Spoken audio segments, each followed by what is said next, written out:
What's up, Zero to Here podcast fans? Welcome back to the show. Tonight's episode, Alex McFadyen, not totally sure. He'll be okay with that. Of Thrive Mortgages, very business savvy guy, very structured. Actually met with him recently in the morning to just kind of throw some ideas around. Very video marketing forward. Check out his Instagram at the Mortgage Pug. He's doing big things in video. This is a fantastic episode. I learned a lot from this guy. Enjoy.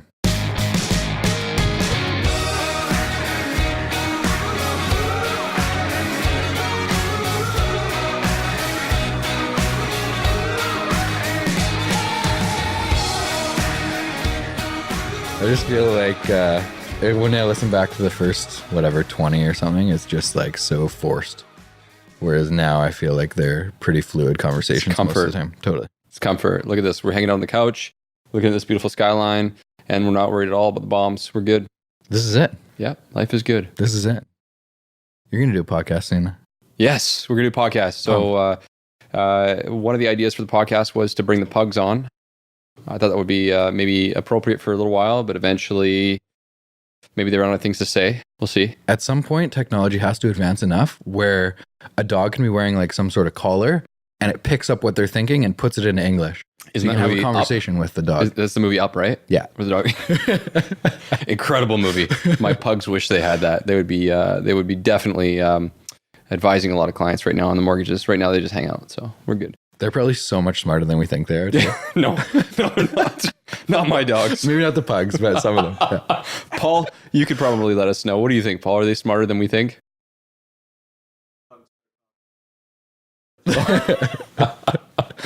Epic, man. Is it going to be the robots that kill humanity, or is it going to be the pugs? Yeah. Joe Rogan seems pretty worried about the robots. I feel like there's a percentage of people, like 1% of people are going to listen to this and they're going to be like, this is amazing. And 99% are going to be like, what the fuck is happening here now? So, hey, if anybody doesn't know, I've got the handle, the Mortgage Pug. I have to live up to it, right? So, I was listening to a Joe Rogan podcast today and they were talking about aliens. So I was going to ask you, do you believe in aliens? I do. Definitely do. Okay, that was a very confident answer. I was expecting a little hesitation, but wow. Nope. Okay, reasons? To be completely honest with you, I'm just fascinated by the idea. I think I'm more fascinated by the idea of what we think aliens look like and do, as opposed to like the actual concept of aliens. Yeah. I don't know.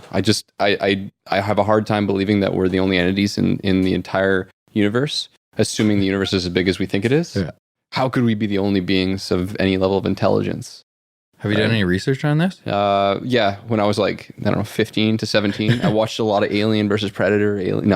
I'm a huge movie buff. I love alien movies as a whole. I haven't done a ton of research aside from reading a few books, and nothing in recent history. So to answer your question, yes, in the past, but not recently. And I would say that the reality is it comes more down to a fascination with it and always just thinking about it, especially when I was younger growing up.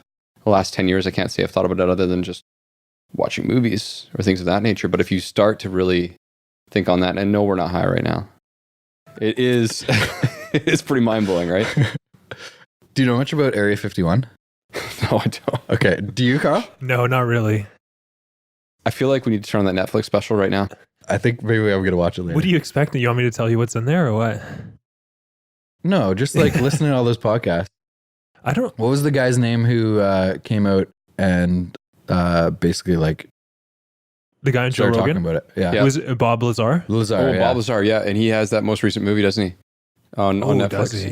Yeah. Ooh, I gotta watch that out. Because there was some woman on Annie something that is a reporter who had a bunch of conversations with somebody else who worked at Area 51. Mm-hmm. And she basically said it was a Russian propaganda thing. So she said Russia mutated humans, put them in this spaceship thing, flew it over and like dropped it in US soil just so that the US would spend all their time and energy on researching this. It seems like a lot of work. Yeah, in the 50s too. Yeah. I like that.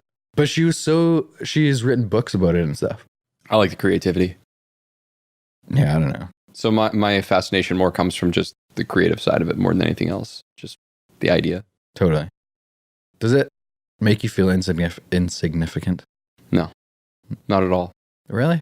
Yeah, absolutely. Whenever I think super big like that, I think, like, first of all, how small I am compared to the Earth, but how small the Earth is compared to like everything else that's out there. So in the grand scheme of things, if we were talking about, life as a whole or a being on this Earth and on this planet, I wouldn't use the word insignificant. Maybe it's just the terminology I wouldn't use. I would say, looking at it from a speck of dust standpoint, but I mean, I think we all have a purpose. And whatever that purpose is always yet to be defined, right? I don't know what yours is, and I don't know maybe what mine is for sure. But I can say that I don't feel insignificant based on the idea of having another being in the universe. I'm more fascinated by it, if that makes sense, or excited. Yeah. But you're right. The whole idea of thinking about how big it is like, whoa, just whoa. I feel like it's a natural transition to start talking about the simulation theory now, Carl. Yeah, I guess so. Go for it. This is not where I expected this to go, and I'm enjoying every second of it. Honestly, I never know where podcasts are going to go before I actually start talking about, or we actually like, especially if you've never met someone before. Yeah. I've never met you. I've seen you on social media a bunch, but I've never met you. Do you just get a space vibe from Alex or what? Honestly, I worked out this afternoon, and it is absolutely where I do my best thinking. Yep. Running or working out. It's so ridiculous how much faster my mind moves when my body's moving. Yeah. It's so crazy. Do you find that, like, do you usually work out in the afternoon? I prefer to do it in the morning. I've taken a week off to start January because 2019 was a workout every single day for 365 days. So I took a week off, and then today was my first day back. And I was going to do it tomorrow, but I had an hour to kill in the afternoon, so I just went to the gym. Perfect. But I usually prefer in the morning. Just kind of gets my mind moving early in the day. Absolutely. So I started going a little bit earlier this year than usual, like a little bit, 15 minutes. For part of the reason that I, just like you, I can't stop my mind from racing. Yeah. And actually, when I go earlier, I have more focus than if I go later on. If I go at 7:00, I'm doomed. Do you always go in the morning? Yeah. Unless I, for some odd reason, very rarely, I can't make it in the morning. Maybe I was up really late the night before or something of that nature. Otherwise, always in the morning. Yeah. Is it always the same time? Yep. Now it's 15 minutes earlier than it was before. But yeah, I usually get there at about 6 to 6:15. 6:15 is my goal right now, but we're working towards 6. Last year it was 6:30. Have you always been like really structured like that? No. Just recently? Yeah, no. When you say recent, I guess it's been about 3 years or 4 years of like very structured, but I'm very habitual in that sense. Like certain things, like I eat cereal every night before bed. This is the habit I'm trying to break right now. My wife, I hope she listens to this, is gonna die laughing because right now we're both on this kind of, let's we do really good, we're healthy, we work out 6-7 days a week. Now let's dial our diet in. Yeah. And she's looking at me, just staring at me because she used to eat like a little piece of chocolate every night or something. And my thing is cereal. And I've dialed back from 2 bowls to 1.5. So what's your go-to? Oh man, it's just everything. I don't like this. I don't like the Fruit Loops or anything like that. I'm talking, Vector or like, you know what? I like mini wheats. That's definitely a good one. That's a good one. I enjoy my mini wheats. Those are solid. But yeah, you know what? A timeline structure, for me, structure creates freedom. The last 6 months of my life with recently, changing my business and going through a partnership and changing the location of where I was working and all these, I moved, there was all these different things that occurred, was just pure insanity in my life. My brain could hardly handle it, where other people would probably thrive. Which is actually funny enough to name my company. I didn't mean to say that. I struggled from that standpoint. So that morning routine to me, and doing that one thing in the morning is like a release for the rest of the day. At least that one thing I got done. It's kind of like the idea of like make your bed for some people. For me, it's exercising. Right. I'm slowly starting to get better at the structure, but I don't know. I talk to Jamie about this all the time. James Garbett. He has gotten very good at it, and it's just like you said, it's freedom for him. So it's like a time block in the middle of the day from 11 to 1, and that's like his time of day where he takes his dogs out and does something, right? Yeah. Whereas like me, if I say, okay, I'm going to go for a run at 11 and a client calls me at 10:59 and says, hey, I want to see these 3 properties tomorrow, I'm going to do that first. And then I'm going to try to fit the run in later. Right. I just can't it almost causes anxiety for me to know that I have stuff that needs to be done Right. in a certain period of time. I absolutely can understand that. Yeah. I feel like you need to create like what I call flex time. Mhm. And I think there's probably for everyone, there's a different way to do it. There's a happy medium. There's some people I know that it's like, do you know David Smith? No, but I'm meeting him with Jamie next week, I think. Perfect. Yeah. Thursday, Excellent. Wednesday. The guy's got a Google Calendar that would make you sick. You would probably throw up if you saw it. It's like every 5-minute block. Yeah. There are things we don't need to talk about in that calendar all day long. And it's actually overwhelming to look at. But that's live or die, right? And his partner, who I know you interviewed there, Ty, exact opposite up until recently. He's trying to work into it. So I think for everyone, there's a little bit of a flexibility, but it's also a learned skill, like anything as well, right? Totally. To some degree. So for me, it's knowing what I'm going to do, but maybe not having an exact time for every item to occur. Yeah. So I create some flexibility, but having structure in knowing certain things are going to be done. How important do you think that is early in your career? And I'm coming at this from the perspective of myself, who in chatting with Ty a couple weeks ago, seemed like his career started pretty similar in terms of like always the yes man, saying yes to every single thing, never turning away a client or a meeting or anything. Yep. But personal life suffers and other things suffer from that. Yep. But at the same time, I know from my experience, I wouldn't be where I am today if the first 4 years of my career was not an absolute gong show. Yeah.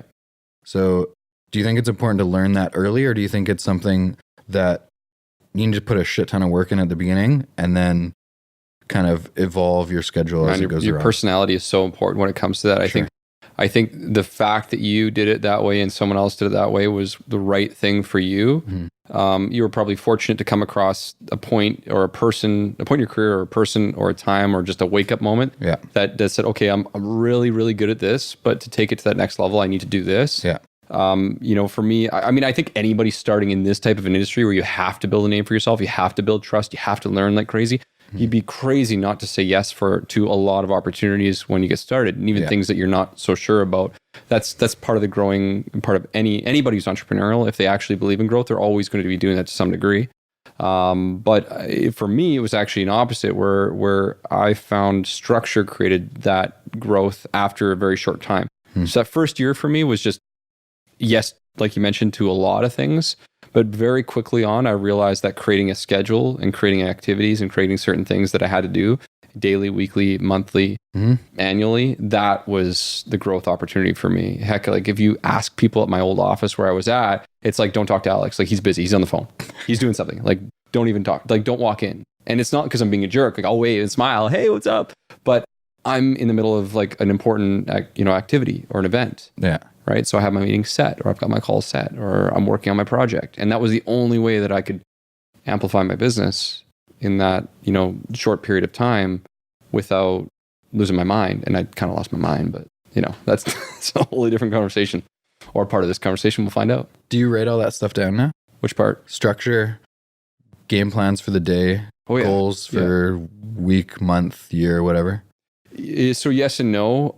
There are certain goals that I follow that I believe in now that are different from what I believed in before. And the other thing that's unique is so in our industries, real estate and lending, there's certain standard metrics that we follow, like how many homes did you sell, or how many mortgages did you fund, and it's an important metric when it comes to a business.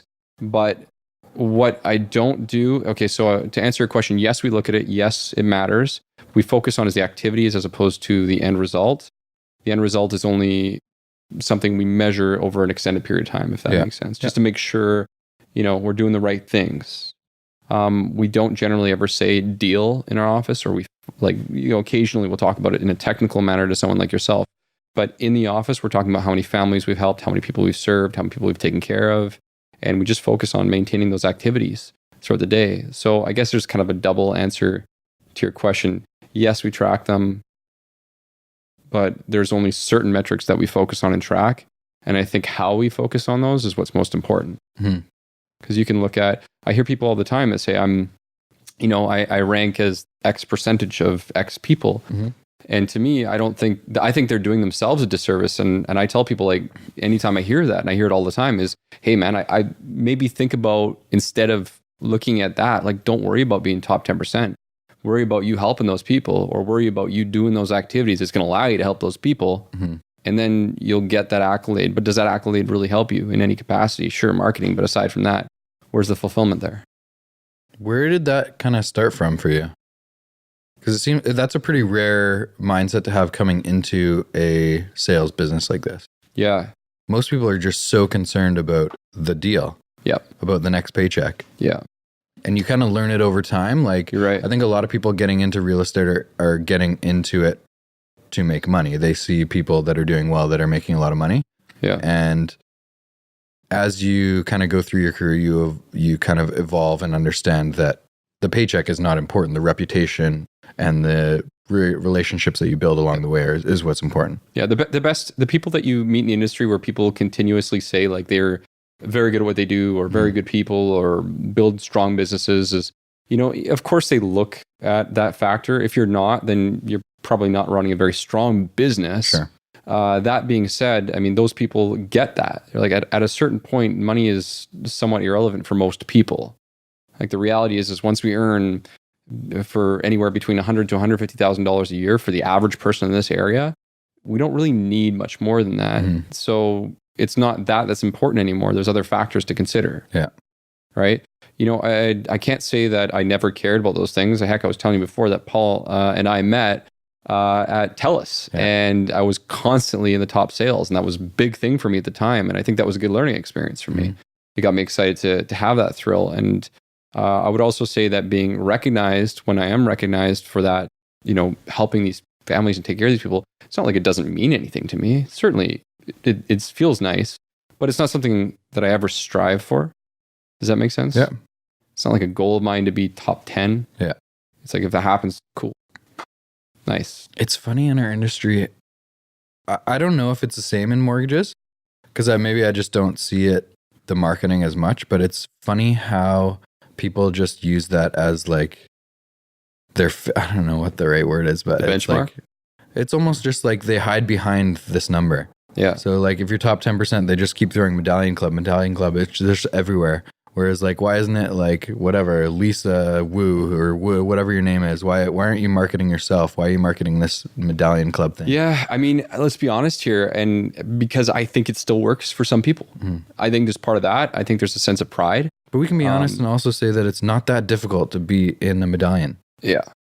Like, top 10%, sure, sounds really good to a lot of people that don't know much about real estate, but half the people in Greater Vancouver, half the licensed agents in Greater Vancouver do 0 deals a year. Yeah, that's right? that's they just crazy. have a license, right? I mean, where my office is located in the Fraser Valley, we work all over the Lower Mainland, so we kind of see a little bit of both, which is interesting. I hear more from out there. I think maybe just because it's a smaller district, but I hear out here, and the numbers I think in Vancouver, it's just the numbers blow my mind on a regular basis. My feedback to that is, I wouldn't make it so insignificant to that person who did do that, depending on their circumstance. Sure. But I think it's just that it's too much of a goal for most people is probably the best way to put it. It's too important.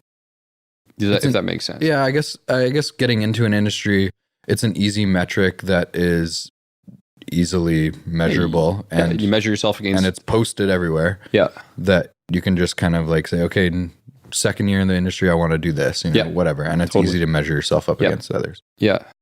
Yeah. And I think that's exactly what it is. It's measuring yourself up against what the other people in the industry are doing. And to be completely honest with you, I don't fault anybody for thinking that way. I don't think that they're bad people or have a poor mindset as far as thinking about that. I just try to, personally, when I'm thinking about it, and I've thought about it in my head, like, how do I feel if I were to think about it that way? And I get it, why they would.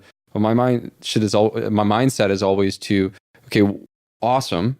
But what if you didn't worry about what Bob here did and the rest of the 9%? What if you just focused on just crushing it for those people out there that you're taking care of every single day to achieve this, because it matters for that, like your family or your future family or whatever that is, right? Because as soon as you stop focusing on what the other people are doing, you will be even more successful. Totally. in whatever that means to you. Because success doesn't mean selling, 15 homes and helping out 15 families. It means different things to different people, right? For sure.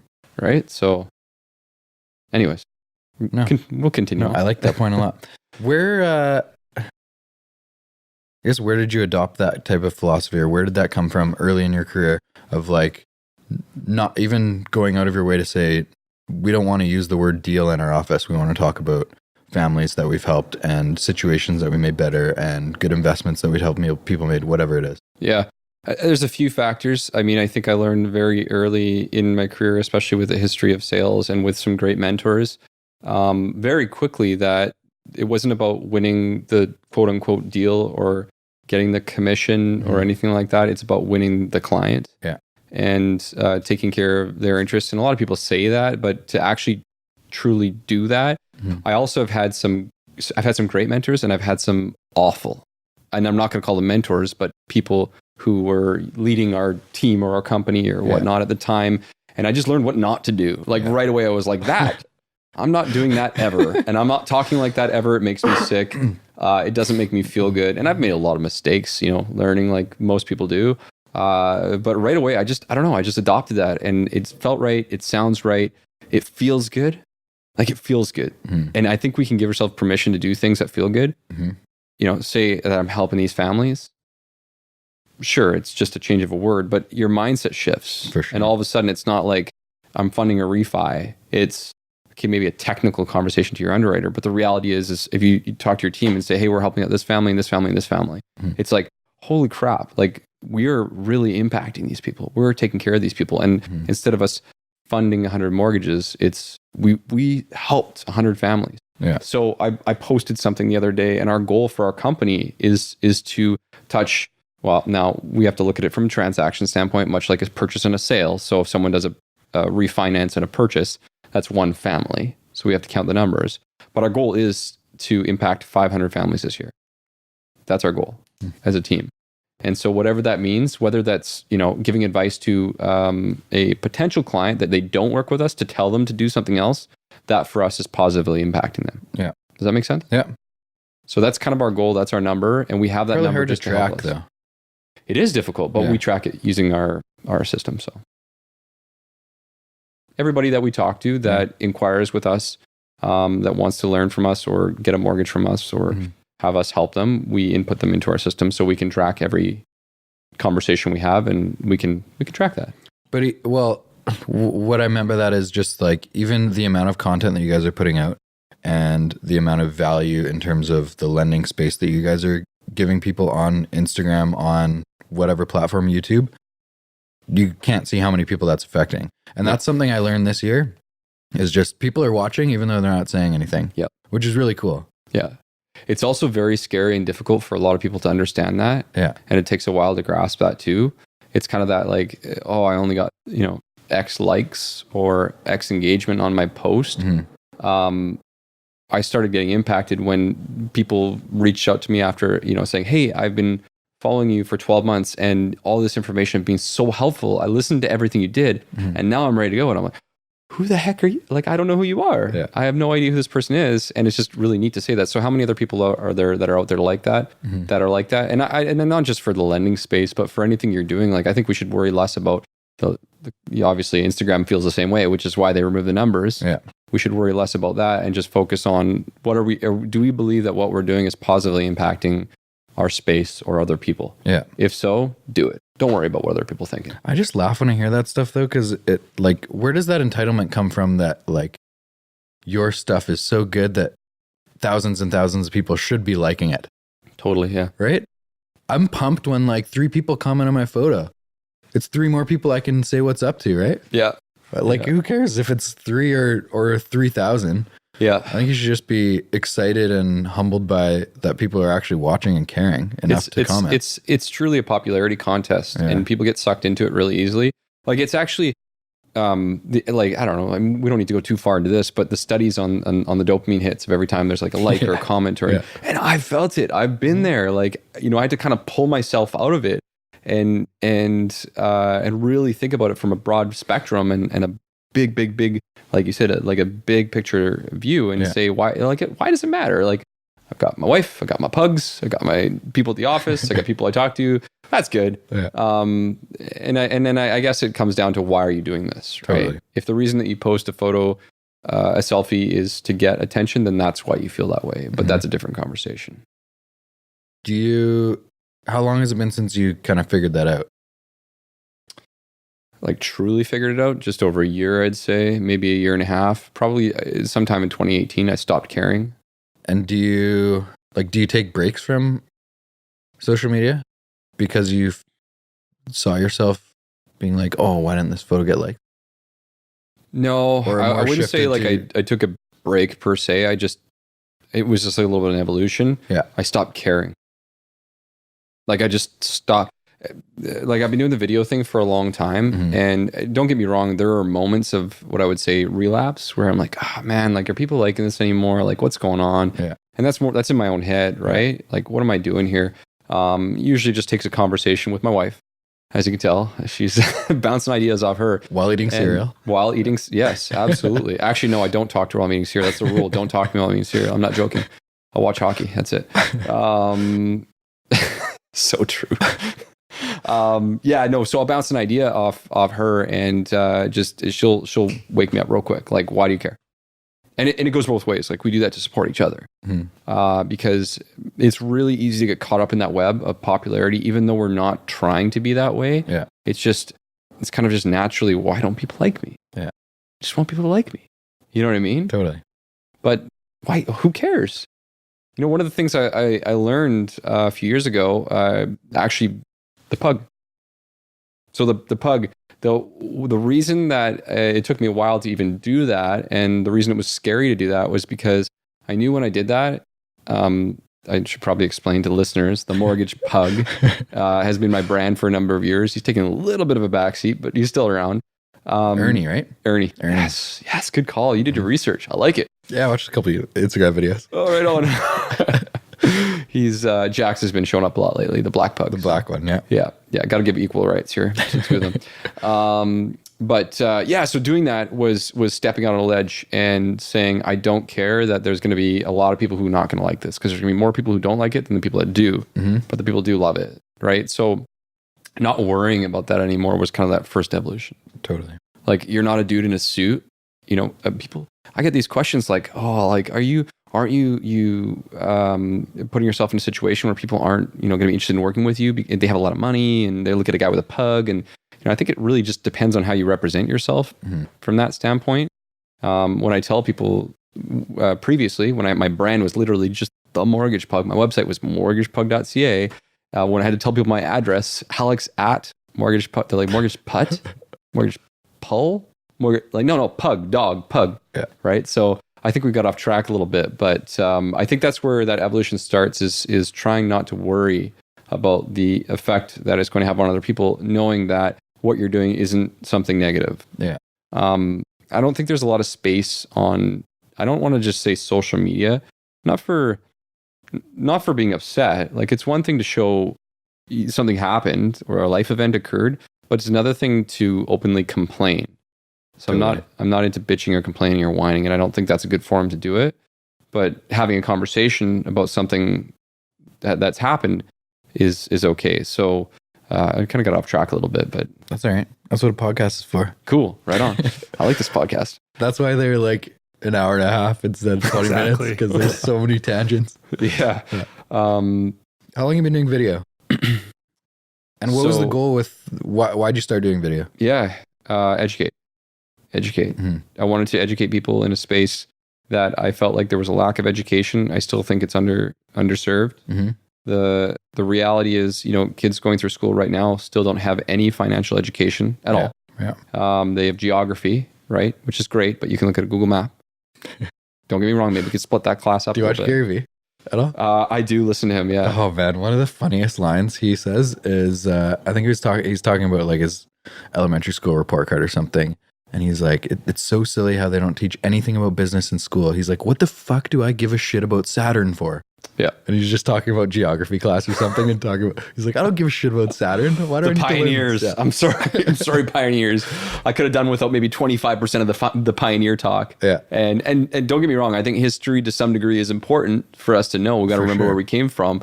But you know, how much more impactful would it be if the average person getting out of high school knew how to open up a not just a checking account, but actually how to utilize their budget. How do I create a budget? How do I buy a home? It blows me away. And I don't mean this in a bad way at all, but it just blows me away that when I talk to someone, they have no idea of where do I even begin? Yeah. Like, and that's why I'm so happy to be there. And I'm so happy those people reached out to me because we can help them. But like, was no one ever there to teach you that?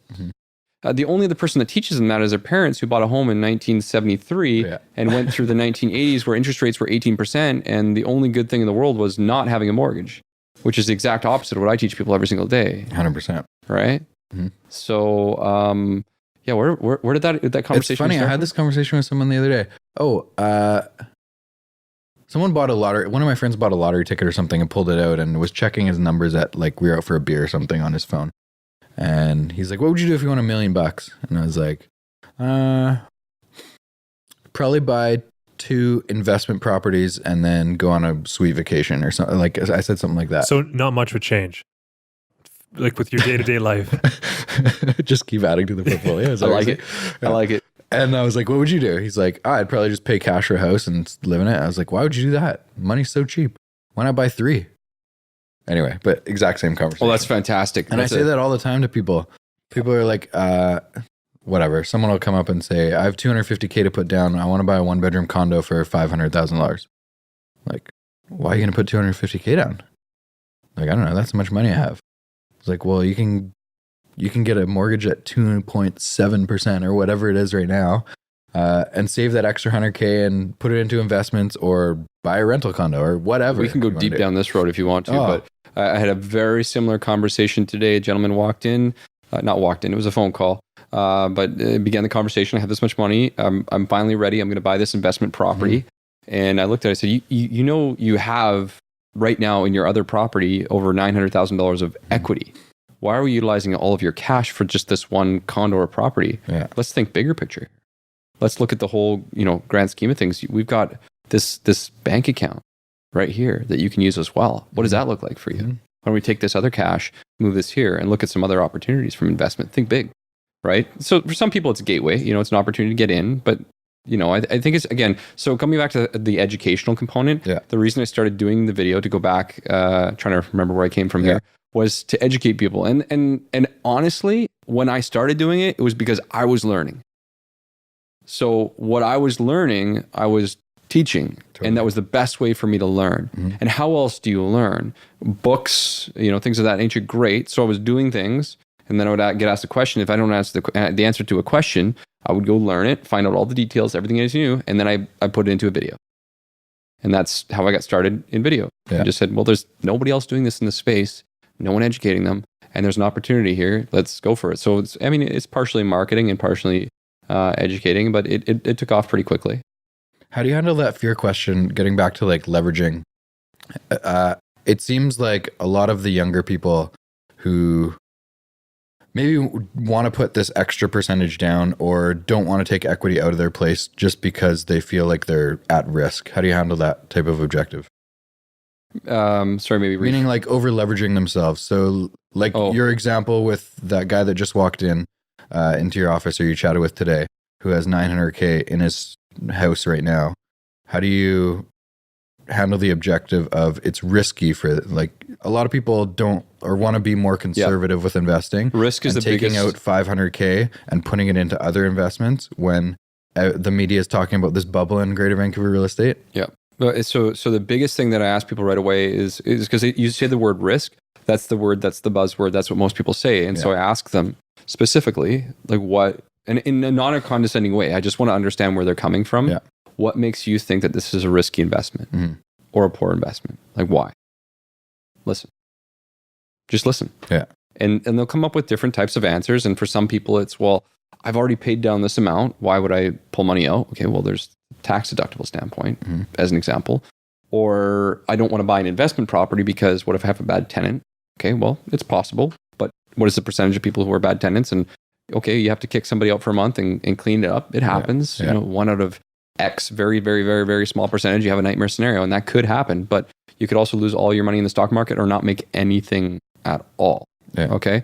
Other concerns would be, okay, what if the market drops and it dips? Well, people still have to pay for rent and we don't have any more properties, right? What if the rental rates drop? Well, I've never seen that happen. Have you? People are still moving here. I heard it. I saw an article on or something on TV the other day saying, it might have been Tom Story.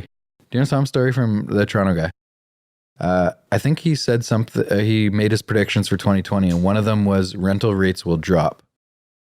He said there's a bunch of new inventory coming, new construction that's finishing in 2020, and there's going to be a lot of supply. So he thinks rental rates will drop slightly, but that was the first time I've heard it in my career. Yeah, I've never heard that, and I definitely, if there's somebody listening to this that has the stats, send them to us because we'd love to look into it.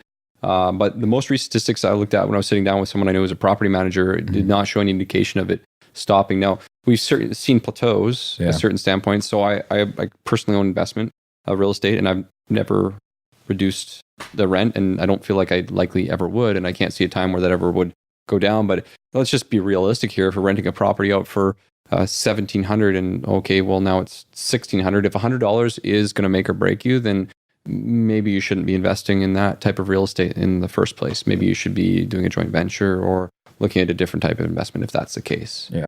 Right. So I don't think that when you mentioned going back to the word of leverage, I think, like I said, it's just listening and understanding like what are their biggest concerns. And it's about actually truly educating. And this is where you should have some understanding of the market and what the different figures are that are impacting their day-to-day life. And then I think for most people, once you actually lay it out and you show them what the potential is on the upside, sure, the downside, here's the downside, but here's the upside. And then just tell me what's scary. Like for most people, it's actually not seeing the cash in that account. Totally. Like I don't see it in my bank account. Totally. And it's a mental block, right? It's, and I understand it. Like, yeah, you're looking at your account. And it's like I had $100,000 in there. Now I only have $5,000. Yeah. Oh crap. But look at this. Like, look at what we own over here. So I don't think real estate investing is for everyone, but I definitely think it's for a lot more people than we actually truly think. And it's something I truly believe in. So, I mean, my goal, if I could, would get all my clients to have 4 properties. And we truly be able to impact lives and create real wealth. But that's a whole... Why 4? So, I mean, we all know that we have the rule of the 5, 6, or 7 that's come out in the last 5 or 6 years, where because of the lending guidelines, the rules, the restrictions, generally once we get past about 5 properties, the options for our clients tend to dip and drop off. So there's a few other factors besides that. Over and above that, most people want to do this on their own. Once you get past 3 rental properties, you pretty much have to hire somebody or have some help to, I mean, for most people, I would say to actually maintain these properties if something were to happen. Sure, you don't need to. I know people, some of my clients who have 7, 8, 9, 10, and they do it on their own. But, if you're working full time and you have a family or something of that nature, it's a lot more work at that point to do that. Another consideration that we're looking at for is based on an average income. So if we're looking at about $120,000 to $150,000, it's very doable if you structure the investments properly to be able to qualify for up to, given today's real estate environment, to get up to that 4 properties. It's just different types of barriers to entry, but we can get to that number with an average income family, assuming they're smart about their investments, where once we get past that, there are all sorts of different rules and restrictions, and we have to have somebody very clearly focused on getting up there. If that makes sense. Yeah, absolutely. Do you educate realtors very often on having those conversations with clients about? Yes. Yeah. Okay.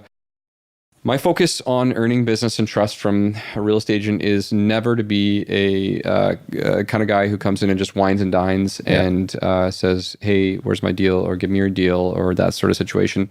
You probably sense this from my conversation at this point right now. Not even just real estate agents, but also from any of the other partners that we serve business from. Constantly, am asking and trying to figure out, what am I doing that's supporting this person and their vision? or their business. And it's not necessarily just educating them on this, but for a lot of people it is. It's like, okay, when we give you this tool and we educate you on this tool, you can now go impact more lives and more families. And now you're not just someone who's coming in there and saying, gimme, gimme, gimme. You're saying, take this, right? And we'll create something together. And it's really cool. It feels good. It never feels slimy or salesy or anything like that. Totally. And that's 100% the approach. And it's not always about real estate investing at all. There's a lot of different other things that we talk about or work on. But I think if there's someone listening to this that does anything to do with sales, it's. Have you heard the book The Go-Giver? Yeah, I haven't read it, but I've heard of it. Yeah. Okay, but it's more of a concept than anything else. It's pretty much just education, teach people, help them get to their goals, and they will help you. And you can't count on those people to help you, but they're going to be definitely much more likely, especially when it's something you do, right? So for sure. I watched a video of you on Instagram today. Oh, and I think you were talking about when you were a kid, being an introverted kid, and talking about getting into video. Yeah. So what? I get the idea of wanting to provide value, wanting to educate, but why'd you choose video if you were a shy kid, not comfortable in front of the camera? Man, that's a good question. So, I'm going to go back to this again. My wife and I were driving the other day, and I said to her, I'm like, eating cereal. I was eating cereal, driving my Jeep, driving down the street. And I actually said to her, I'm like, do you let's crazy how long we've been together? Because we've been together like 15 plus years. And I'm like, can you think back to what we were like back then? And she's like, yeah, you had long black hair and like super, super tight pants, and you thought you were like a skate punk. I'm like, yeah, not that part.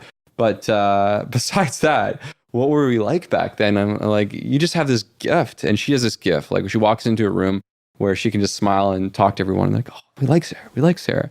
And I'm like, oh man, I wish I could do that. She's like, yeah, you do that every day. Like everywhere we go, people seem to like you. And I'm like, yeah, but I don't think I'm naturally. Yeah. She's like, yeah, I see what you're saying. And so where I was going with that is I love one-on-one or one-on a few. I love deep conversations. I'm not good with those short kind of like hi-bye. I'm terrible at networking events. Don't put me in any of those rooms. I'm going to walk out. I'm going to be silent and walk through the crowd and walk out just like that. When I was doing video, I felt like it was my opportunity to speak intimately to someone there as opposed to having an awkward conversation with a whole bunch of people, if that made sense. Yeah. So it was a way of not just getting my message across. That was important too, but also talking to someone a little bit more closely. So I always said, like, that guy right there, that's my friend. That's my best friend right there. I'm just going to talk to my best friend and I'm going to teach him how to do this. That's it. Yeah, I just felt comfortable. And it took a while. It wasn't comfortable to start. Go back on my YouTube channel. Do not go back on my YouTube channel. But if you want to, go look at the YouTube channel of my very first few videos, and you will absolutely recognize that it was not a natural thing and it was not a comfortable thing, but it was my opportunity to connect with people. How long did that take to feel comfortable? I don't know. I actually don't know. Yeah. I think it just became something that it was like, okay, this is working from a business standpoint. People are noticing. So I had to kind of like push myself a little bit to get comfortable and do it. I don't know, maybe 4 to 6 months of consistency where it became more comfortable. And then it was just breaking new barriers. You asked me today, you're like, is this the first podcast you did? And I'm like, no, actually I did one in 2017. I did this live podcast reading. I was so nervous. I was so nervous. Yeah, live one is your first one? Live audio, I guess, something like that. Okay. But yeah, and I was just shaking, and I'm like, I've done hundreds of videos. Like, what am I so nervous about? But it was something new, and it was a different conversation. But it got really comfortable really fast because the conversation ended up just being just a deep one-on-one. And it's like, all right, this is cool. We're just talking, right? Yeah. Just like now. Why aren't... I probably don't follow or have as many mortgage broker contacts as you do in the industry, but why isn't anyone good at social media, it seems like? No one uses it very much. Yeah, I don't know. I mean, it seems like real estate agents in the last 2 years have figured out that this is a valuable tool. And now it's very competitive in real estate. But it seems like mortgage, to me anyway, the ones that I have on social media, don't use it very much. Yeah. Don't do all the video that you're doing. Don't educate people through channels like social media. Yeah. I mean, like I see a lot of people. Like I've got a lot of people that I love in the industry, good people around, and so I see a lot of their content. And I think there are quite a few people out there who are doing a good work. I think there's a lot less than in the real estate industry. And I think a lot of that has to come to the fact that, let's be honest, more real estate agents would be considered to be more extroverted. If I'm someone who's a little bit more close to myself or close to my chest or vest, if you will. Yeah. I would say in the real estate industry, many more people that you meet, realtors, are much more comfortable, and they are out there belly to belly with clients day to day. Whereas, and this is an interesting thing I'll get into afterwards, but the mortgage space, but the mortgage broker traditionally was someone who's sitting behind a computer or behind a phone board. And they didn't really want to be out there belly to belly. They didn't want to be at open houses. They didn't want to be, out there, talking to people all day, every single day, face to face. It wasn't part of the reason they got into that industry. Yeah. So I think traditionally that's why a lot of those people didn't enjoy that, even though you have to have a sales element to your business in order to grow it, obviously. Yeah. I think that there are some people out there, especially because I'm very connected in the US too, and I watch a lot of people down there who are doing amazing things that I wouldn't say envious of, but looking at it and saying, wow, that's inspires me to do those sort of things.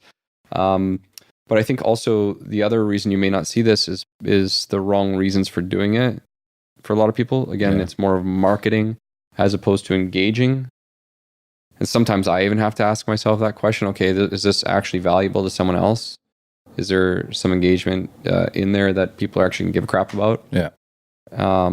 Without worrying about it, right? But actually having a focus, as opposed to here's me just marketing myself in slow motion, if that makes sense. Yeah. Don't get me wrong, I love slow motion. Love those cool little clips, but it's not really helping anyone, so nobody's going to find it or see it, if that makes sense, on at least in the lending space. Yeah. Right? Property's different. Like, I want to see that fireplace. That looks really cool, right? So I don't know why more people aren't doing it, man. But I've had to constantly adjust and learn, and still learning right now. I'm trying to catch up to people that are doing a fantastic job, and just say, okay, well, what can I do to help someone out there today, or how can I engage with people to have an open conversation? Because mortgages are super boring, so for a lot of people, right? Do you know any other mortgage brokers that have a full-time videographer on staff? Not locally? in Canada, no. No, I don't know of any. Maybe they do, but I don't know of someone, no. I don't know any realtors. I'm sure there are some in Greater Vancouver.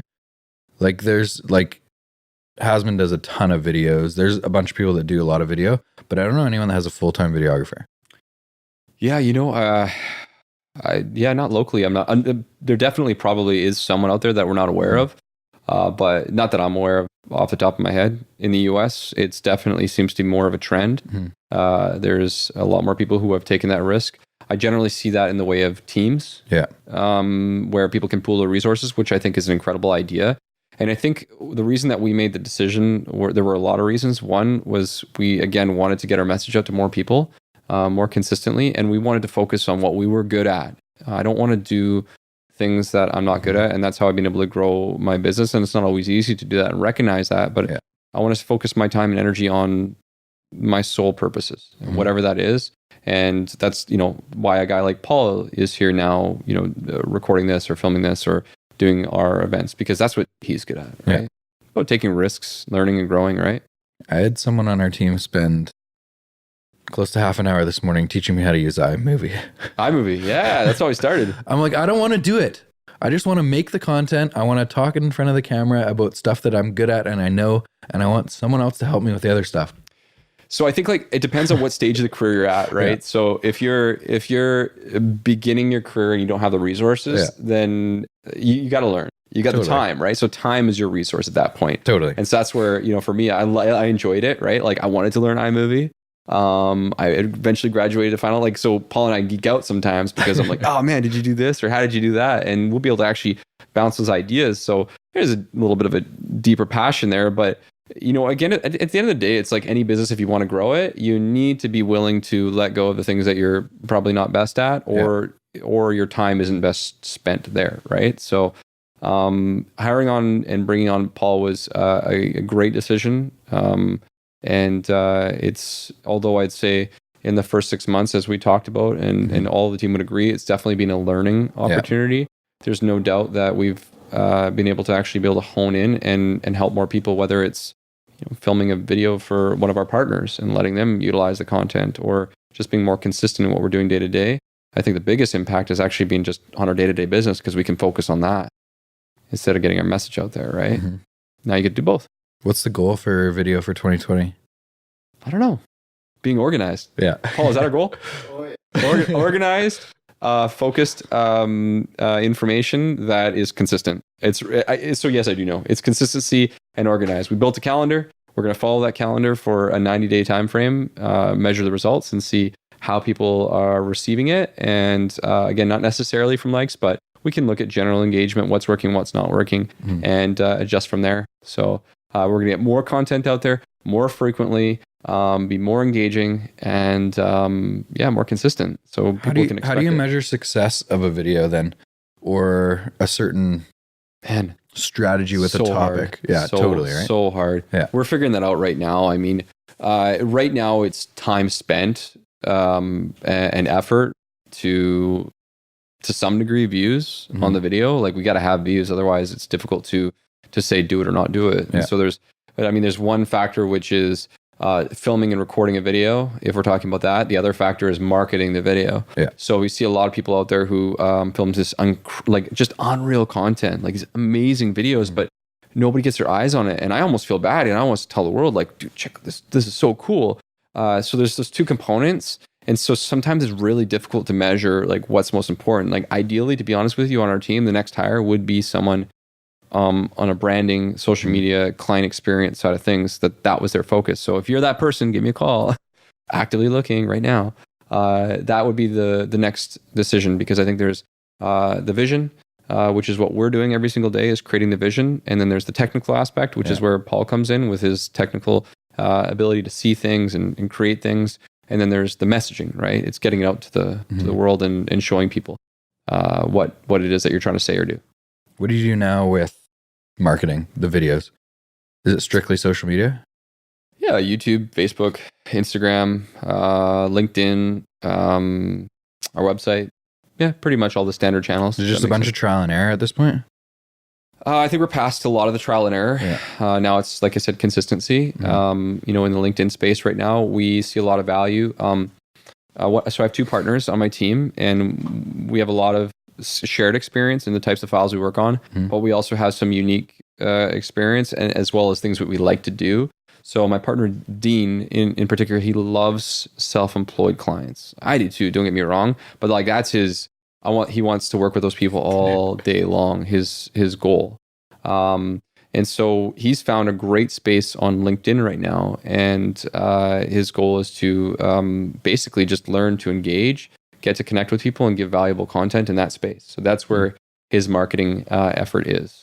We chatted about this briefly, but like, how do you schedule your time to be valuable on a bunch of different platforms? Because the same content on Instagram does not do as well on Facebook versus on LinkedIn. So it just gets to the point where you're like, do you focus on one platform that you're good at, or do you try to produce on all different platforms? So both. I love Instagram. Like that's where I'm trying to figure out TikTok, to be honest with you, but it's more of an experiment. I don't spend much time on it. Maybe like 5 minutes a day is where I'm at with TikTok at this point right now, because consuming that is like shooting myself in the head. Everybody that's listening, that's watched this, knows what I'm talking about. And all my followers are under 12 years old. So there's that. But one day they'll buy a house and they will need a mortgage. And they like pugs, clearly. So besides that, you got to play where you like to play. So this is where we need, fortunately, I've got a team, and Dean has taken on LinkedIn as like his baby. So we will publish, there's pillar content. We call it pillar content. And that would be our educational pieces that we produce every single week on different topics. For example, the BC assessments came out this week, and I know it's not mortgage related, but it affects a majority of our clients. And so this is content that we want to get ahead of them before they read it from the news, because when I was looking at the articles, and articles were half spent or incorrect or scaring them, and we want to get ahead of that. And that's our promise to our clients, is to get that information to them in a timely fashion, so that they can digest it from the source, as opposed to reading non-educated, non-informative content from the newspaper. Yeah. Right. So, I guess that would be another pillar, is our email list.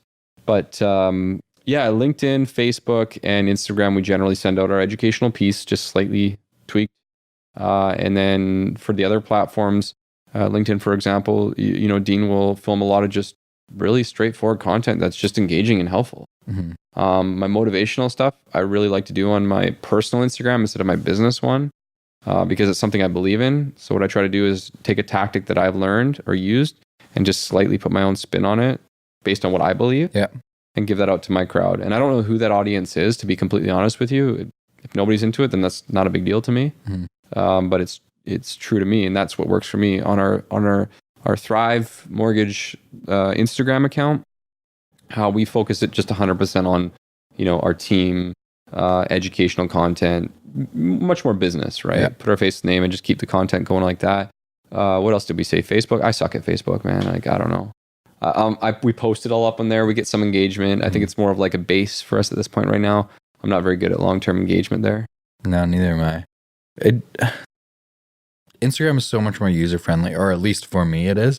Facebook, to me, really, I maybe spend 15 to 20 minutes a day on Facebook, whereas Instagram might be, sounds like a lot, but it's probably like 2 hours. No, it's not, probably not that long. You should Maybe start measuring that, man. That's my. I don't want to. I'm not interested in looking at that page. Thank you. Other people have told me I should, but no, I'm not interested. Yeah. But it's usually just like in the morning, I'll go on my phone for like 20 minutes before I get out of bed. And then at night, it's more just like engagement and posting and putting stories, like it's mostly happens at the end of the day. Yeah, it's so true. So watching TV at night. Like I rarely will sit and watch 30 minutes of TV. I'll have the TV on while I'm just like on my phone. So the crazy thing about that is if you think about it in the day and age that we live on, how quickly from a media standpoint, and I know Gary Vee talks about this. I don't know what he says because I just kind of catch bits and pieces, but I imagine he's talking about how many eyeballs are we getting on your phone versus how many eyeballs are we getting on the TV commercials. Exactly. Because when the commercials come on my TV, because I'll leave the sports on and I'll be working on my laptop at home, and I'm tuned out. Like I'm not paying attention. Like I'm not looking at any of that stuff, right? But on my phone, I'm seeing everything. So I'm seeing the little ads pop up. I'm seeing the person's name. I'm seeing their face. And it's crazy when I think about my own buying patterns and what I buy and what I don't buy. Certainly to some degree, some of the ads catch me, but I think because I'm so cognizant to it, generally it doesn't hit me as hard as maybe it would for other people. Yeah. But especially being in the mortgage space and the lending space is very unique because, as you know, anybody with money can put down ads and get eyeballs in that world. So what's separating you from anybody else is it's who are you? Exactly. Like that's it. That's it. So when I'm thinking about posting content on my Instagram, I'm gonna be honest with you. Like the last 2 days have just been nuts, just quite busy. Like nobody wanted to talk to me for 2 weeks. Now it's like call. And you're doing best to focus on the phone call. I'm not thinking about posting Instagram stories. Yeah. I don't know, man. There's not one perfect place to live and there's not one perfect type of content. Some people have it down to a science. For me, it's just like what feels right and what's working. What are people engaging with, right? The BC assessments is a funny one because like I'm sure most of the realtors you work with, whenever somebody talks about BC assessments, I just kind of roll my eyes and I'm like, oh, here we go again. Yeah. Just because they really don't mean anything. Yeah. All they do is a number for property tax, right? Yeah. And I met with someone yesterday. He's looking to buy a house. And he's like, well, the BC assessments went down 20% this year, so I'm just going to keep waiting and they're just going to keep going down. Where's this information coming from? And so I just start talking. I was like, well, October, November, December were like a lot busier than the summer. So that leads me to believe that 2020 is going to be a bit of a busier year. And he's like, no, it's going down. I'm like, well, the assessment's taken from last year and it's just some person sitting at a computer plugging in some numbers. No one comes and looks at your home. No one walks through your condo and checks out your view versus someone else's view, etc. But anyway, I could talk about that a long time. So on that point, I get that all the time. I was talking to a client today, said the exact same thing. My assessment is X. It's gone down X, and he was actually okay with it because he's not selling or moving or anything like that. But when I hear that, I always say, yeah, it did go down 20%. You're right. I noticed that. Yeah, the system's pretty flawed, isn't it? And they always say, what do you mean? Well, I mean, do you know how someone gets your number? Like, how do they get the BC assessment? It's like, well, I don't know. Like, they do an assessment. Like, okay, well, because I don't mean it in a condescending way, but it's like, did it work? Or so basically you explain to them, okay, this is based on a computer algorithm. It's based on July 1st of the year before. Have you seen the statistics recently in your specific neighborhood? Mm-hmm. No. Okay, well, tell you what. Your realtor is Bob, right? All right. I'm going to get Bob to give you a call, and I'm going to get Bob to actually give you a now analysis of your neighborhood. Oh, you don't have an agent. Okay, perfect. Let's connect you with somebody, right? let's get you on top of somebody who's working in the neighborhood at that time, who knows the value of your property, because you just did $50,000 in renovations in a neighborhood where that's not super common, or in a heritage neighborhood where most of the houses again are run down, or they don't have a suite or something of that nature, right?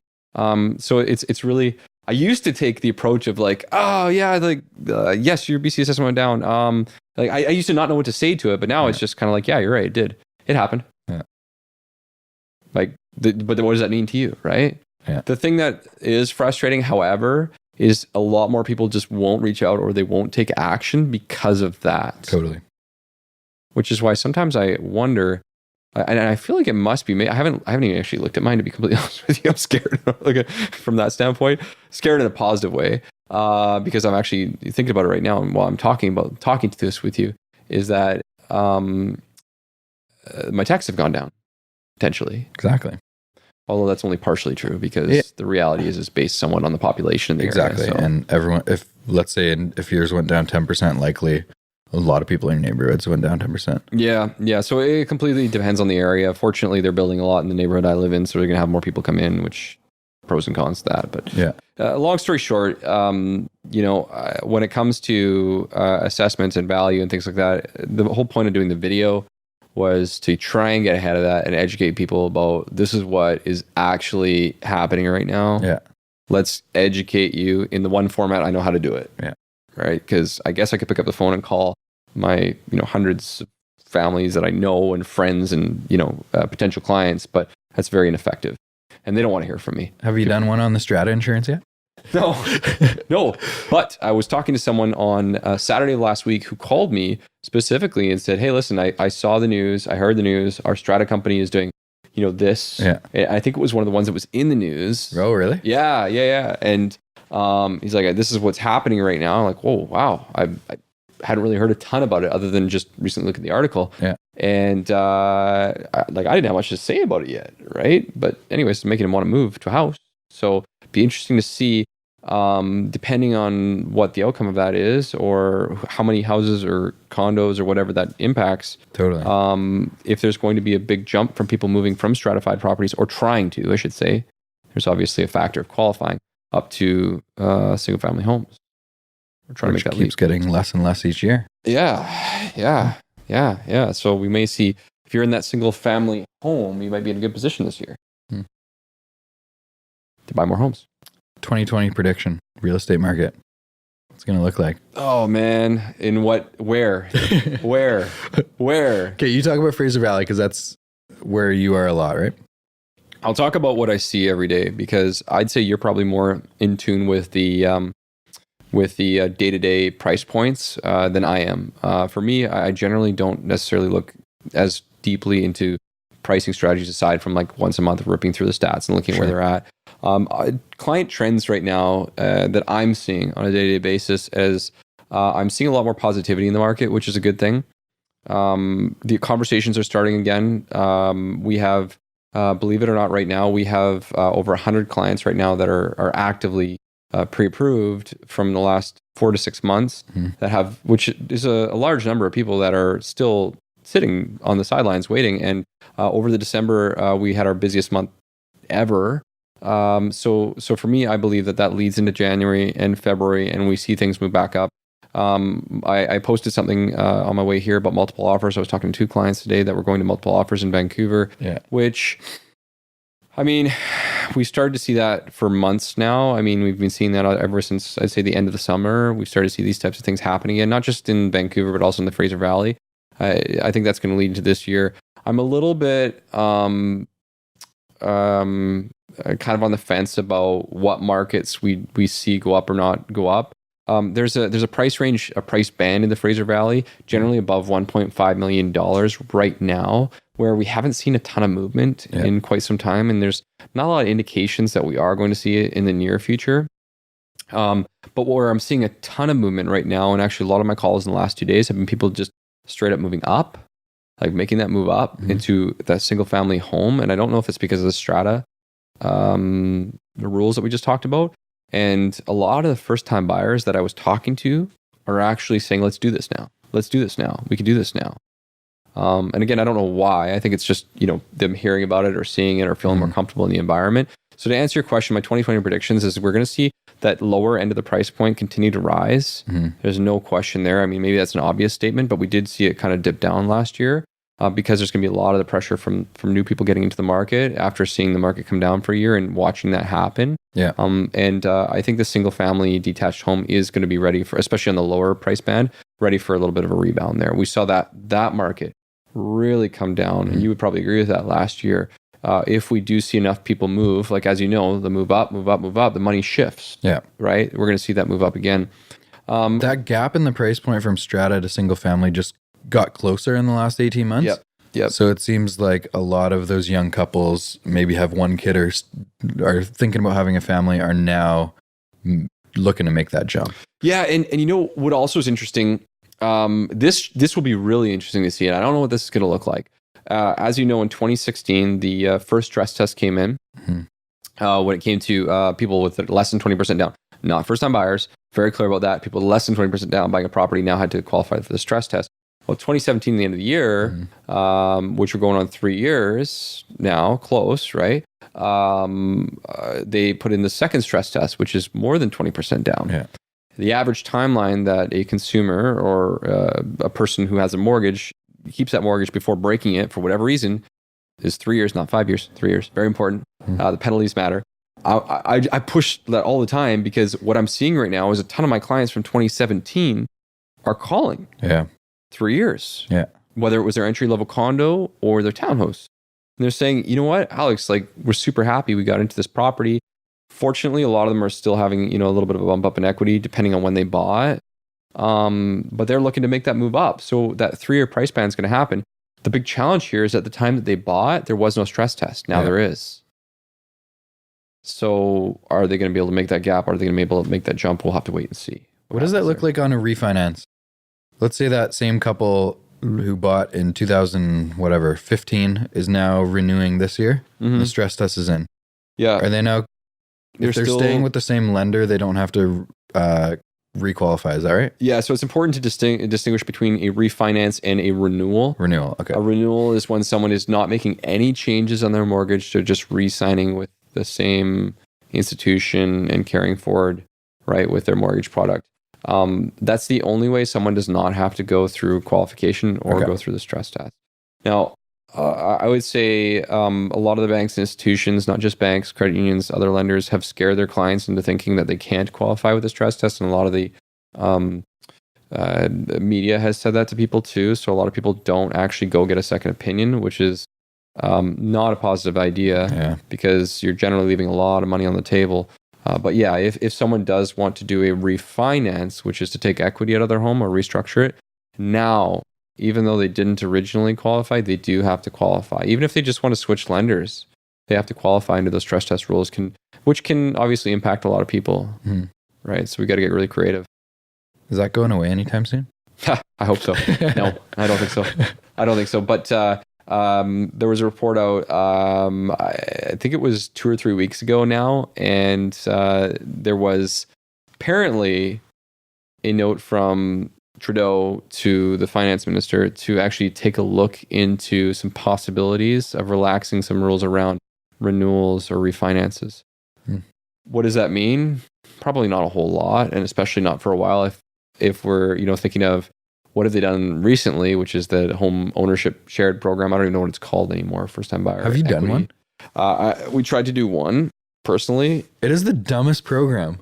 It doesn't work for anyone in the Lower Mainland, right? To be honest with you, I have clients everywhere from here. We did a home in Halifax last month, and even those clients it didn't work for because they earned, I think it was like $5,000 too much, even though everything else qualified. You can only have a household income of like 120 or something. Yeah. There, I don't think it's actually been put in place, but they've talked about reducing that number or increasing that number for Vancouver and Toronto so that you could qualify if you have $150,000 income or something of that nature. But it's still not a program that a lot of people are going to use. The only time it makes any sense at all is if somebody actually has the ability to pay that off in a short amount of time and they just want interest-free loan. But they have to remember they're actually registering a second mortgage on your property, so you have to pay for that cost up front as well, right? So there's an increased cost associated with that. There are certain scenarios I've run where it does make sense for the right person who's really good with their money. But quite often it doesn't make any sense. Isn't the tough thing in Greater Vancouver that you can only borrow, or the purchase price has to be less than 4 times your salary? Correct. Your mortgage amount. Mortgage amount. Yeah. So the max purchase price would be like, It's like, I can't remember off the top of my head. It's been a 600K? little while. I'd have to refresh myself, but it's about $500,000, somewhere in Yeah. that range. Yeah. Yeah. Good So luck. not very many people are using this program, Trudeau. We would like a new program. You haven't done one. No, none. That's hilarious. I haven't None. talked to a mortgage broker that's done one. Yeah, so we sent in an application for one that almost got across the line, and then we found out that the mortgage amount was $5,000. No, the price point, sorry, the property was $5,000 too high because they made a price adjustment. It was a new development property, and they added some features onto it. So they elected to keep the features and get rid of the program. The second one that we were almost there on, they just said, no, we just don't want to deal with it anymore, and they just didn't do it. So they went forward with it. It's really funny to think about this because when we think back, generally, I do not enjoy anything that the NDP does. And I think most people in the housing sector or the housing market are pretty against the NDP. So obvious statement here. But the BC homeownership program that came out back in 2017 or 2016 or whatever year it was, that was a substantially better program than what this one is today. There were a lot of problems with it, but I actually did help clients with it. Quite a few. That was they'd match down payment. Yeah. Okay. So what is the number one challenge that I see when it comes to first time buyers who cannot get into the market? Saving money for a down payment, right? Yeah. There's 2 issues that we commonly see. One is debt from student loans if we're talking about professional clients. The second is savings, and those 2 often go hand in hand, right? Where they have maybe $10,000 for down payment, $20,000 seems like light years away. And as you know, the difference between $10,000 and $20,000 is $200,000 versus $400,000. That's getting in or not getting into the market. Right. Whether it's in New West or in Langley, that's the difference between actually being able to own a home. Right. So we see a lot of people who are looking at the bank of mom and dad now, and that will only go so far for so many families. And I totally empathize when I meet people who don't have that as even an ounce of an option. It's not even a consideration, and they're saving, tooth in and nail to get that extra $1,000 a month. And I'm sitting there thinking, oh man, like, wish there was something else that was better than what we have right now. So it'd be pretty cool if they reconsidered that program and looked at an option like that, but it's not going to happen. How is that paid back, that one? So they have 25 years. The first 5 years is interest-free, payment-free. After that, as far as I can recall, again, don't quote me on any of this because I haven't looked at the program for a while. But as far as I can recall, the program then goes into a second mortgage position, and they have to start paying it back over the remaining 20 years. Okay. So in terms of qualifying for a mortgage, under that program, you'd likely qualify for less because you have this future payment coming up that's over. Yeah, so they amortize the payment over 25 years at what I believe was the benchmark rate at the time to qualify you for it. Okay. And that's essentially how you qualified at the time. It was, again, it had its problems. It had actually quite a few problems with it outside of that, but it was substantially better and more useful than what we have right now. So I'll give it that. I think in any case scenario, they're not really addressing any of the problems, and they're making it too restrictive for most people to use. So maybe they need to do a little bit more research aside from talking to the big banks, because that's where they get most of their information. Yeah, which is why we have a stress test. It was recommended by RBC and BMO and TD, as opposed to consulting with people who do this every single day. That reminds me, the Real Estate Council in Greater Vancouver. Your favorite. They brought in all these new laws or these new rules and paperwork in the last 2 years. They didn't talk to any realtors. They talked to lawyers. Yeah. What do lawyers know about selling a house or talking to people selling houses? It's pretty amazing. Oh my gosh. We can make all these changes and not ask anybody. I hear about like technology changes and rule changes and guideline changes. And, it would actually be kind of neat if they actually like broke it down. Here's what the change is. Here's why we did the change. Here's where the research came from. Like that would make sense. But I think that makes too much sense. And somebody's not getting paid along the way, right? Which is the problem, right? Somebody's not getting paid. Those lawyers aren't getting paid.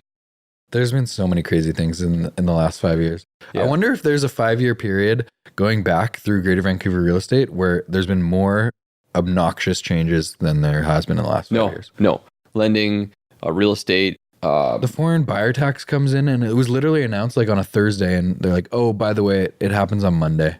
Yeah. And it's not like any deal that is done that completes after that date doesn't matter. So let me ask you a question. How long have you been practicing real estate? Almost 6 years. 6 years. So you were doing this before the foreign buyers tax came in, before both stress tests came in, I would imagine. When both of those things happened, what happened to your business? Did it go up or go down, or what Didn't occurred? change at all. Didn't change. No, I didn't see it change much at all. I think like the combination of all those things, foreign buyer tax, vacancy tax, stress test, like there's a bunch of things that all happen within like a 2-year period. I think that affected the market in general. Yes. Yeah. But in terms of like our specific business, I don't know if you guys are watching this on YouTube or not, but I'm like a Caucasian male that speaks English. So like the foreign type buyer was not really someone that we attracted. So I don't think it really hurt us very much. I think it hurt first time buyers the most, like all those changes. Yeah. Yeah. I would agree. Interesting thing. So where I was going with this as well is, we see all these changes. These changes are occurring, and certainly they seem to focus primarily on making it more difficult than anything else. But if we really take scope of a majority of the issues, the percentage of people that most of these taxes and most of these things have done is minimal as far as an overall group of the market. And there's certainly some people that got caught up in the stress tests and so forth. But the reality is, this is the climate that we have. We got to work within it, and it's not changing anytime soon. Like, it's not. So work with what you got. I mean, I remember a period of time when the first stress test came in, and mortgage brokers were putting their hands up and saying, "This is it. It's over." After like 3 years of other changes, right? But that went up, it was done. And then stress test number 2 came in the year later, and people were just screaming like bloody murder. My business is gone. My business is dead. And I'm like, what are you talking about? Yeah. Like, yeah, it sucks, but it's not hurting you. It's hurting those families. Figure out ways to help out those families. Like, take care of those people. I don't know. My business has substantially grown year over year, every year that these things have happened. What I think that does is it actually makes you as a real estate agent, when the market's down and these things occur, and us as lenders and anybody out there in the industry who faces these types of challenges, makes you earn your money, like become more valuable. Right? Makes you stand out. It allows you to show your competitive advantage to people. Yeah. There was a lot of people in 2016, 17 that were mediocre real estate agents that were making a lot of money because it was very easy to sell property. And now I don't think as many consumers are trusting their aunt and their cousin and all those types of things to sell their $1.6 million home in Greater Vancouver. Exactly. I think they're looking for area experts that are doing things properly, that are marketing properly. Yeah. So, I mean, I would say that that's absolutely true. And that in any business or arena, there's generally going to be some type of legislation, or where there is some form of legislation. It really just comes down to not standing on one leg, having multiple legs, and being an expert at whatever the heck it is you do, and taking pride in it. Because I 1,000,000% agree that there was a very large percentage of people that should not have been doing 10 transactions during that year, or selling 10 homes, or whatever it is that sold 10 homes, that were like looking at themselves in June of the following year and saying, wow, I haven't done anything. What's going on? And realizing that, okay, wow, they actually didn't work. Yeah. That was just there on a platter, right? So the good thing to me, man, I actually like that. I love that. I thrive in those markets because it's an opportunity to reinvent and find value and become an expert. Totally. You push yourself, right? Yeah. I kept telling our team all the time throughout 2019, yes, our sales numbers were down from the busiest 2017 year that we had, but it's such an opportunity to create long-term reputation and relationships with people, right? Do things the right way. Yeah. Yes, that 2-bedroom condo that would have sold in 6 days with 12 offers now takes 60 days to sell, or whatever it is. So you're working a lot more hours for one sale. But it's such an opportunity to just show people your value. There you go. You asked me right off the bat. Again, like when I have conversations with agents, what am I doing? I'm spending my time building that relationship and giving something of value, educating people, teaching people. Again, whether it's them or our clients who are calling us from 3 years ago, it's because of taking the time and the energy to do those types of things, where up or down, it doesn't really matter. They remember that, right? That's what makes a difference. So, do you watch the NFL? Seahawks. That's about it. I know you watch the Seahawks. I'm a Seahawks fan, not an NFL fan. I'm one of those guys that I'll watch about a half a game because I don't have 4 hours to watch TV. Same thing as Seahawks. I always catch the second half of the game, or I'll record it and I'll skip through it, that sort of thing. Totally. Time is precious. Time is valuable for me, and I rarely find time to hang out. And for me, like, it's hockey first, as far as like TV events, and then football. So I'll just pick my one team. Yeah. And then, just everything else under that. Prediction for this week's Sunday game. Oh boy. In Green Bay. Wait a second. Yeah. Green Bay. In Green Bay. Yeah. Listen, I love the Hawks. They're gonna be in tough. They're gonna be in tough. It's gonna be snowy. It's gonna be cold. It's supposed to be -3 and -3. These guys play in the rain at a balmy 7 degrees. Yeah. I don't think the weather is going to be as like a terrible factor for them. Thankfully, they're an outdoor team. Yeah. So it's not like Arizona. It's going to come up here and struggle from that standpoint. But we're pretty lean right now, man. We are very lean. We are very lean. So I give us a very, I don't know, what are we going to say here? I would love to see our team win. The hometown guy in me says I'd love to see him win. And the only way they win is if Russell throws out like just blows them away and Marshawn has like a 2014 renaissance, which I'm sorry, I haven't seen that other than the excitement of him hopping out of the car without Skittles, which was a cool little thing there. My prediction is I'm always going to say the home team. I want to win, but we're in tough. So let's go Hawks. Like it. Why not? Why not? I'd be a terrible person if I said anything else. Like that. What was my score last night? I have no idea. We're doing score predictions. Okay. Well, it was lower. We have a Seahawks podcast. What? So how do you not know this? I don't know. Yeah. Do you know Lucas on my team? Yeah. Well, not personally. But. Yeah. So me and Lucas is a big Seahawks fan too. So me and Lucas usually the night after. So we usually do it Monday nights. We do like a recap Seahawks podcast. That's a good idea. Yeah, I like that. It's a lot of fun. You said 20-17. That's right. The Seahawks are going to win 20-17. I would say if they're going to win, it's going to be a grinded out kind of game, and I would say like 17-14. I would even go less than that. And I think it's going to be low scoring for sure. Very, very low scoring. It's either that, especially if we win, if it's snowing. Yeah, if we win, it's that. If we lose, it's going to be like 48-2. just I don't even know where the two. Oh no, we're not CFL here. Sorry, 48-3. I was thinking CFL rules for a second. Here, we're kicking it through the end zone. Two singles. 1 point. Oh man.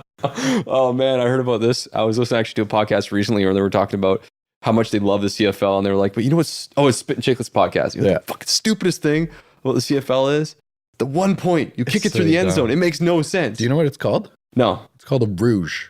Oh, okay. Very, very French Canadian. Super strange. Yeah. Hey, we are Canadian. We gotta enjoy and embrace our French Canadian. I don't speak French, so I don't know. Oh, that's the dumbest rule. Dumas. I know. My name is Denny Dumas. Yeah. So you speak French? No. Come on. I feel like that should not be allowed. From France or something. I don't know. Yeah, I feel like that shouldn't be allowed. Dude, thanks for having me down, man. Absolutely. I don't know if we're gonna keep going. If we keep going, I'll keep going. But no, let's get out of here. It's 8 o'clock. Yeah, let's kick it. I want to chat with you again offline and love to share more ideas and strategies and figure out what it is that I want to get back. I hope if somebody lasted for this entire 1.5 to 2 hours and they heard us talking about aliens and like Iraq and they're like, we got to stick this out, yeah. And like Seahawks and whatever else that we just chatted about in that amount of time, if they got one thing out of this, if you're listening, send me a message, let me know. I'd 100%. love to hear that, and I'll let Denny know if you hear him. He's probably gonna hear it before me. But dude, this is fun. This is a lot of fun. I enjoyed this. If you're looking for a mortgage, refinance, renewal, check out Mortgage Pug at Mortgage Pug on Instagram. At the Mortgage Pug. The Mortgage Pug. Yeah. There you go. Yeah. Cool. Or you just want to see pugs.